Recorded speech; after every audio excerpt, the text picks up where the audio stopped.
I remember the day everything began to change. It was a Tuesday morning, just like any other, except it wasn't. I was in the kitchen, trying to get breakfast ready for Alex, our 4-year-old, who was energetically running around. Mark was in the dining room, already buried in his phone, probably checking emails from work. I met Mark at his family's company. I started in the marketing department, he was in finance. We hit it off at a company picnic. 2 years later, we were married. I thought it was love. But after the wedding, things changed. Mark and his family insisted I become a housewife. It's for the best, they said. I didn't realize then that it was the beginning of losing myself. Mommy, I want pancakes. Alex's voice cut through my thoughts. Coming right up, honey, I replied, flipping a pancake on the skillet. Mark's voice, sharp and cold, sliced through the morning air. Karen, are you going to take all day? I have an important meeting. Sorry, just finishing up here, I said, trying to keep my voice steady. The clatter of plates as I set them on the table seemed louder than usual.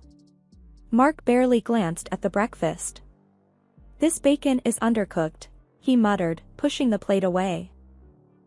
I felt a sting in my chest, but I swallowed it down. I'll make a note of it for next time, I said, plastering a smile on my face. Alex, oblivious to the tension, chattered away about his toy cars. I envied his innocence. Mark's mother, Helen, chose that moment to make her grand entrance, as if on cue. Karen, darling, let me show you how to cook bacon properly. Mark likes it crispy. I watched as she took over my kitchen, my home, my life. Helen had always been the matriarch, overseeing everything with a critical eye. And there I was, her project. See, you have to let it cook on low heat for longer. You'd know if you paid more attention, Helen said, flipping the bacon with an air of superiority. Mark nodded in agreement, not meeting my eyes. Mom knows best, he said. I bit back a retort, focusing on Alex's bright smile as he munched on his pancakes. As they left the kitchen, Helen with a satisfied smile and Mark still glued to his phone, I stood there, amidst the sizzling pans and the half-eaten breakfast, feeling more alone than ever. As days turned into weeks, the distance between Mark and me grew. It was like living with a stranger. He came home late, left early, and we barely spoke. I tried to bridge the gap, but it was like talking to a wall. One evening, I decided to make his favorite, spaghetti bolognese. I spent hours in the kitchen, hoping it would bring back a spark, anything. I set the table, lit candles, even put on some music, the kind we used to dance to. When Mark finally came home, he didn't even notice the effort. He just slumped into his chair, eyes fixed on his phone. What's this? He asked, poking at the spaghetti. I thought I'd make your favorite, I said, my voice barely above a whisper. He took a bite and grimaced. It's too salty. Didn't you taste it? I felt a lump in my throat. I thought it was okay. He pushed the plate away. I'm not eating this. I'll order a pizza. My heart sank as I cleared the untouched food. It felt like I was throwing away more than just spaghetti. Alex, bless his soul, tried to lighten the mood. Mommy, can I have pizza too? Of course, sweetie, I managed to smile for him. But the silence that followed was deafening. Mark ate his pizza, eyes glued to the TV, while I picked at my food. The gap between us felt like a chasm. The next day was no different. I was folding laundry when Mark walked in, his face like a thundercloud. Can't you do something about all this mess? He snapped, kicking at a toy car Alex had left on the floor. I try to keep up, but with Alex, it's a bit challenging, I replied, my patience wearing thin. Well, try harder. It's not rocket science to keep a house clean, he retorted, not even looking at me. I bit my tongue, counting to 10 in my head. I'm doing my best, Mark. Your best isn't good enough, he muttered, storming off to his office, the spare room he'd taken over. It was like this every day. The man I married, who used to make me laugh, who used to listen, was gone. In his place was this cold, indifferent person I barely recognized. That night, as I lay in bed, listening to Mark's even breathing, I realized how alone I felt. The man lying next to me might as well have been a million miles away. I missed the warmth, the love, the connection we once had. But most of all, I missed the man I thought I married. And in the darkness, a thought crept into my mind, maybe this was the beginning of the end. Things took a sharp turn when Mark got promoted to head of the family company.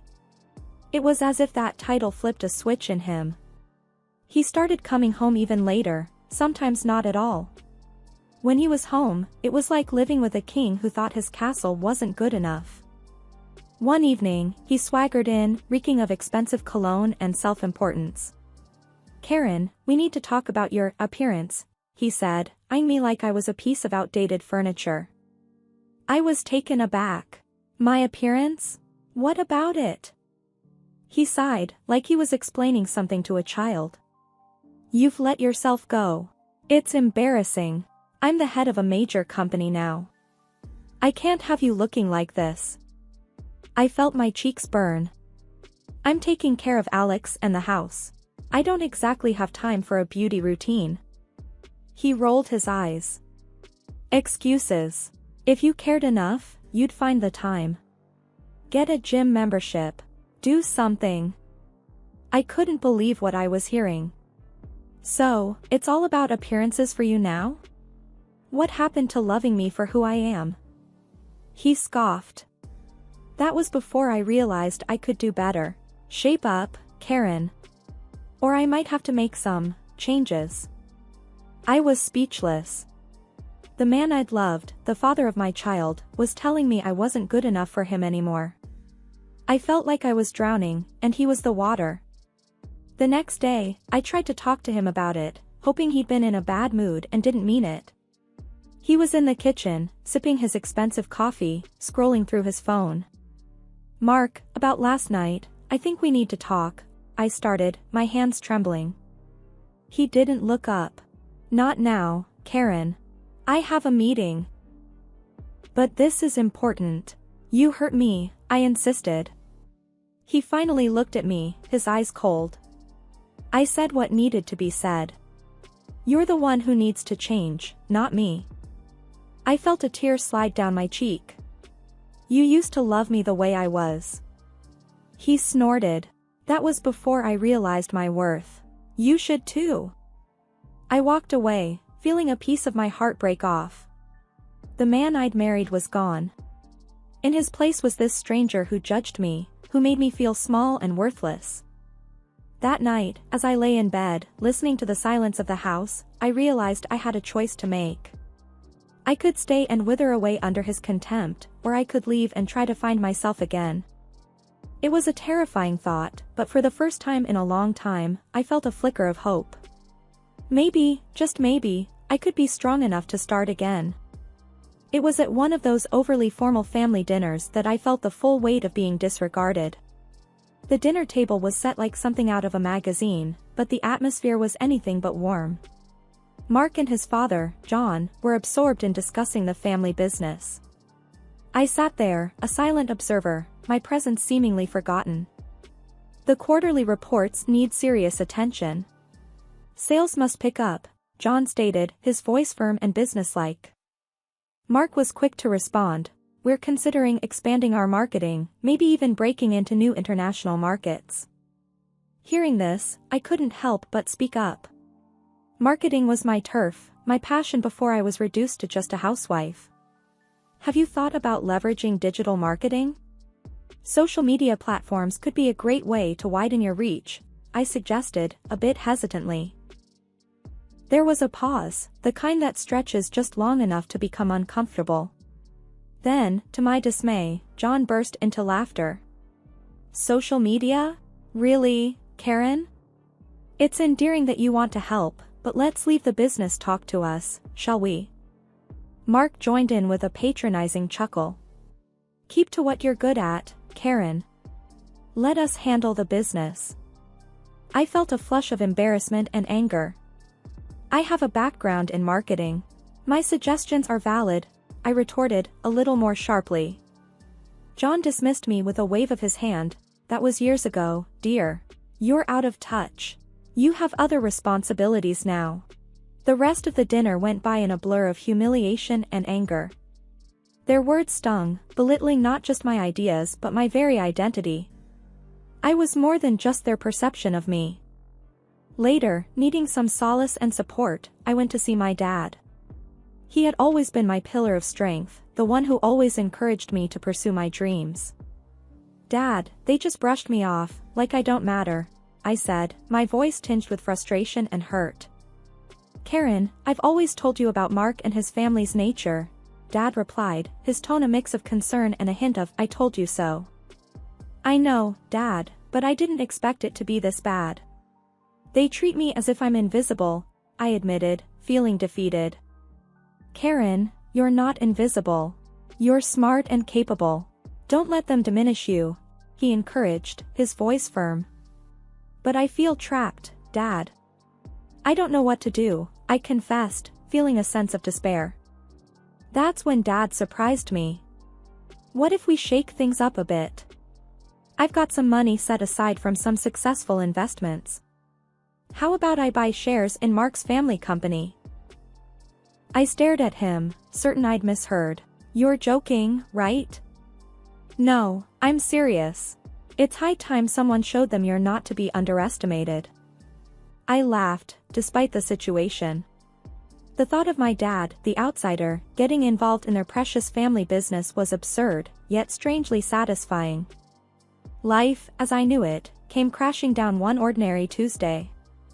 I had been feeling under the weather for a while, but I brushed it off as stress or fatigue. It wasn't until I found a lump that I couldn't ignore it anymore. The doctor's appointment was supposed to be routine, but it wasn't. Sitting in the sterile doctor's office, the words hit me like a ton of bricks. I'm sorry, Karen, but it's breast cancer. We caught it early, but you'll need immediate treatment. I sat there, numb. Cancer? Me? It couldn't be. But the doctor's solemn face told me it was all too real. I have a son. A family. What are my options? My voice sounded distant, even to my ears. We'll discuss treatment plans, but it's important we start soon, the doctor said gently. I walked home in a daze. How do I tell Mark? How do I tell Alex? My mind was a whirlwind of fear and uncertainty. Mark was in the living room when I got home, glued to his laptop as usual. Mark, we need to talk, I said, my voice barely above a whisper. He glanced up, annoyed. What now, Karen? Can't you see I'm busy? I took a deep breath. It's serious. I went to the doctor today. I have breast cancer. For a moment, there was silence. Then he said something I'll never forget. Cancer? Great. Just what I needed. More drama. I stared at him, disbelief and hurt warring inside me. Mark, did you hear what I said? I have cancer. He sighed, closing his laptop with a snap. Yeah, I heard you. So, what does this mean? More doctor visits? How is this going to affect me and the company? I was speechless. How could he be so callous? It means I need treatment, Mark.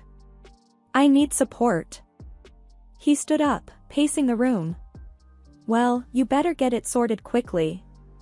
I can't have you slacking off on housework and taking care of Alex.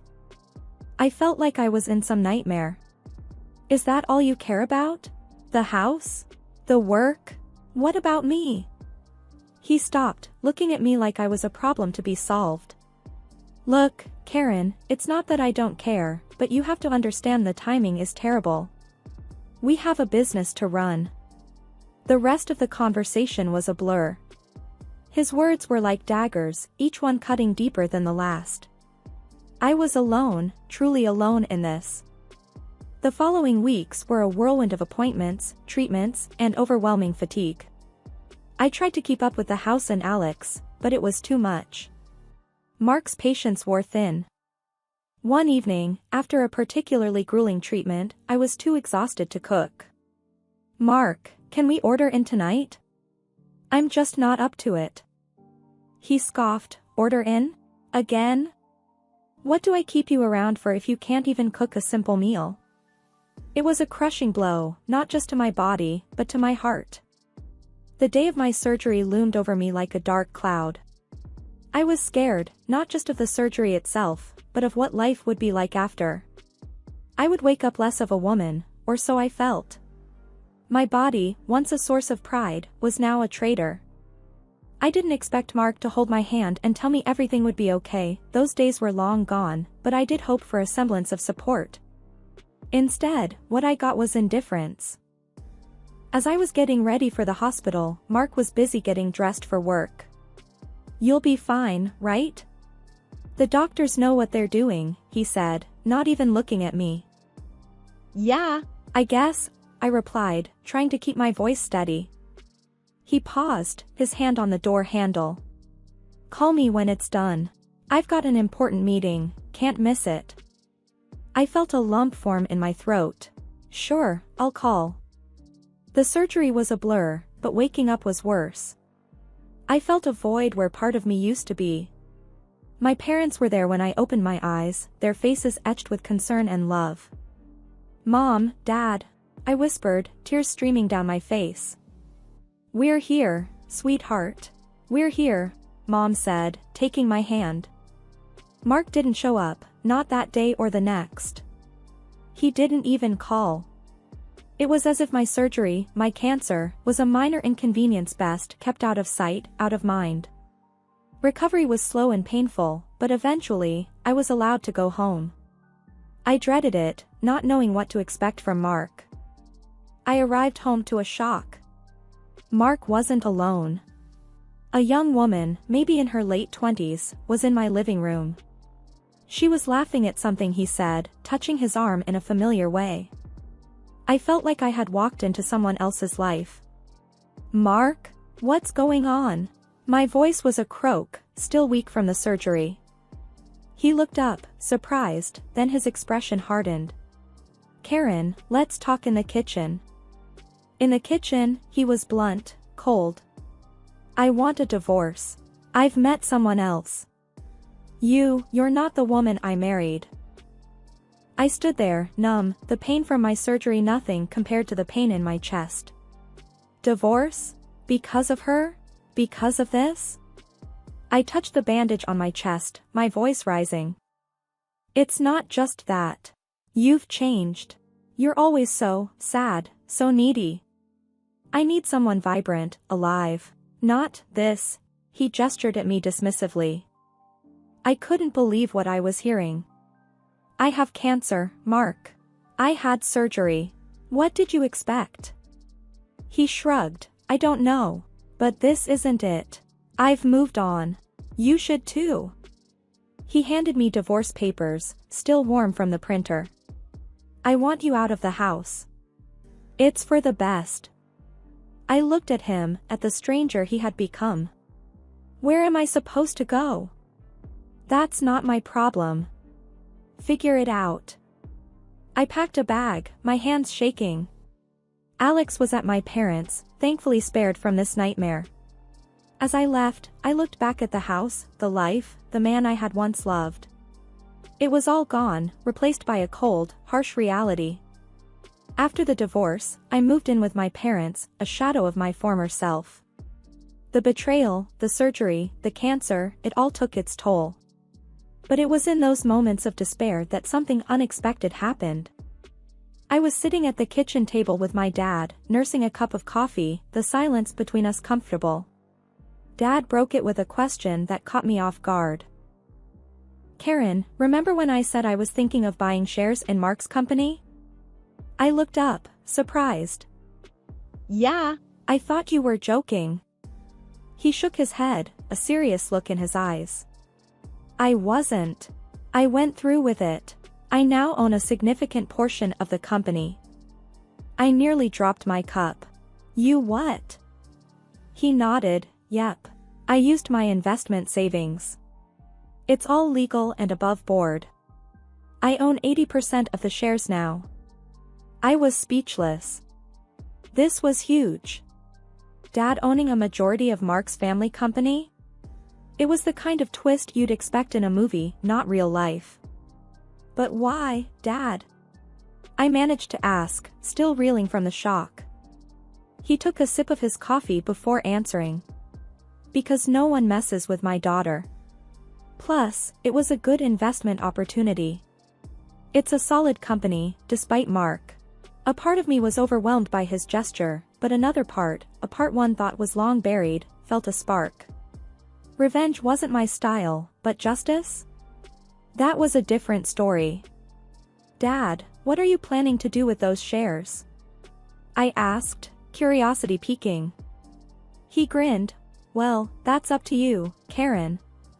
You have the business acumen, the marketing knowledge. You could do a lot with this opportunity. Me? Running the company that once belonged to Mark and his family? It was ludicrous, audacious, and thrilling. But I'm not sure I'm up for it. I hesitated, doubt creeping in. Dad put his hand on mine, his eyes kind. You're stronger than you think, Karen. You've been through hell and back. This could be your chance to rise from the ashes, to show them who Karen really is. The idea was crazy, but it was also empowering. For years, I'd been put down, made to feel small and insignificant. But now, I had the power to change that, to turn the tables. I spent the next few days thinking about it, weighing the pros and cons. It wasn't just about revenge, it was about taking control of my life, about proving to myself that I was more than what Mark and his family thought of me. Finally, I made my decision. I was going to do it. I was going to take on the company, make it my own. It was a daunting thought, but for the first time in a long time, I felt a sense of purpose, a drive. Dad, I'll do it. I'll take over the company, I said, my voice steady and confident.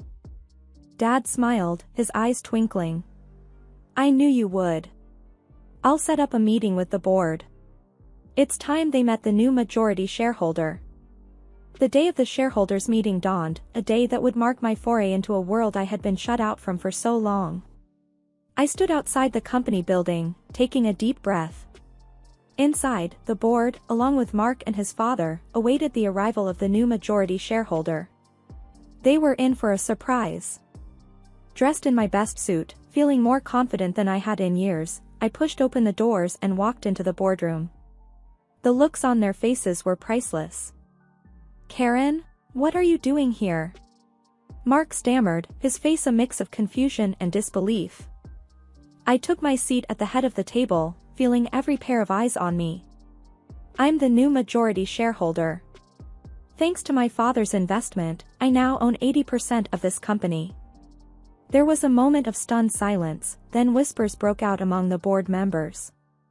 John, Mark's father, was the first to recover. This has to be some kind of joke, he said, his voice gruff. No joke, John. I'm here to make some changes, I replied, my voice steady. Mark was still staring at me, his face pale. Karen, this is crazy. You can't run a company. I smiled, a small, satisfied curve of my lips. I think you'll find I'm more than capable. In fact, I have plans to increase profits and expand the company. Plans that involve modernizing our approach and embracing digital marketing, something I suggested before and was laughed at. The board members were now listening intently. I laid out my plans, speaking with confidence and knowledge. I saw nods of approval, even a few impressed glances. As the meeting drew to a close, Mark approached me, a desperate look in his eyes. Karen, please, let's talk about this. We can work something out. I looked at him, the man who had belittled me, betrayed me, and thrown me away when I was at my lowest. There's nothing to talk about, Mark. You made your choice. Now, I've made mine. He reached out, but I stepped back. Karen, I'm sorry. I didn't know what I was doing. Please, give me a chance. I shook my head, my resolve firm. It's too late for that, Mark. You showed me your true colors, and I've moved on. Leaving the boardroom, I felt a weight lift off my shoulders. I had come a long way from the broken woman who left Mark's house with a bag and a broken heart. I had taken control of my life, my future. The sun was setting, casting a warm glow over the city. I took a moment to savor it, the beauty of a new beginning. Here's to new beginnings, I whispered to myself, a smile playing on my lips.